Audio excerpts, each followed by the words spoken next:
Hello viewers, কেমন আছেন সবাই? আজকে আমি আরেকটি রেসিপি নিয়ে চলে এসেছি।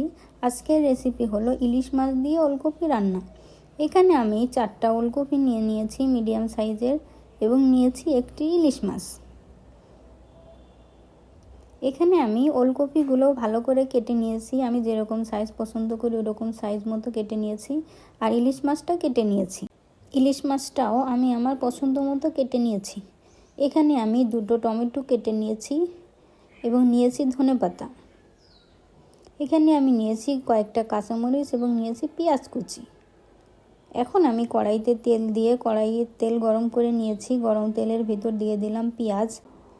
ইলিশ মাছের তরকারিতে একটু পেঁয়াজ বেশি করে দিয়ে দিতে হয়, তাই আমি একটু পেঁয়াজ বেশি করে দিয়েছি। পেঁয়াজটা একটু বাদামি কালার হয়ে গেলে দিয়ে দিলাম কাঁচামরিচ। এখন আমি দিয়ে দিচ্ছি পেঁয়াজ রসুন বাটা, দিয়ে দিলাম স্বাদমতো লবণ, দিচ্ছি হলুদের গুঁড়ো এবং দিয়ে দিলাম 1/2 চামচ ধনের গুঁড়ো। সবগুলো মশলা তেলের ভিতরে খুব ভালো করে কষিয়ে নিতে হবে। কাঁচা গন্ধটা যেন না থাকে। তেলটা যখন উপরে উঠে আসবে তখন মশলাটা কষানো হয়ে যাবে। এখন মশলাটা কষানো হয়ে গেছে। এর ভিতরে আমি কেটে রাখা মাছগুলো দিয়ে দিচ্ছি। মাছ দিয়ে মাছটাকে নাড়াচাড়া করে একটু ভালো করে তেলের উপরে কষিয়ে নিতে হবে। এই যে দেখুন, মাছটা আমি কষিয়ে নিয়েছি। এখন আরেকটু পানি দিয়ে মাছটা আরও কিছুক্ষণ কষিয়ে নিব। এই দেখুন, আমার মাছটা কষানো হচ্ছে। এই যে অলরেডি আমার মাছটা কষানো হয়ে গেছে। এবার আমি মাছটা তুলে অন্য পাত্রে নিয়ে নিয়েছি। এবার একই মশলার ভিতরে আমি দিয়ে দিচ্ছি ওলকপিগুলো দিয়ে ভালো করে তেলের ভিতরে আমি কষিয়ে নিচ্ছি। ওলকপিগুলো তেলের ভিতরে খুব ভালোভাবে কষিয়ে নিতে হবে। খুব ভালোভাবে নেড়ে চেড়ে মশলার সাথে ওলকপিটা মাখিয়ে নিয়ে তেলের উপরে কষিয়ে নিতে হবে। যখন কষানো হয়ে যাবে তখন আরেকটু পানি দিয়ে আরেকটু কিছুক্ষণ ওলকপি কষিয়ে নিতে হবে। এখন আমি ওলকপিটা ঢেকে কিছুক্ষণ রান্না করে নিব। যতক্ষণ না পর্যন্ত ওলকপির 80% সিদ্ধ না হয় ততক্ষণ পর্যন্ত আমি ঢেকে রান্না করে নিয়েছি।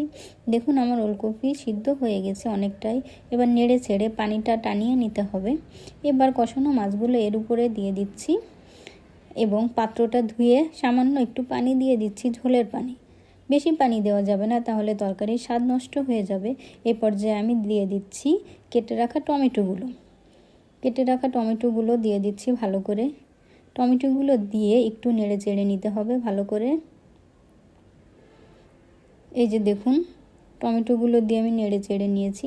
এই পর্যায়ে আমি দিয়ে দিচ্ছি 1 চামচ জিরার গুঁড়ো দেওয়ার পর আবার একটু নেড়ে চেড়ে নিতে হবে।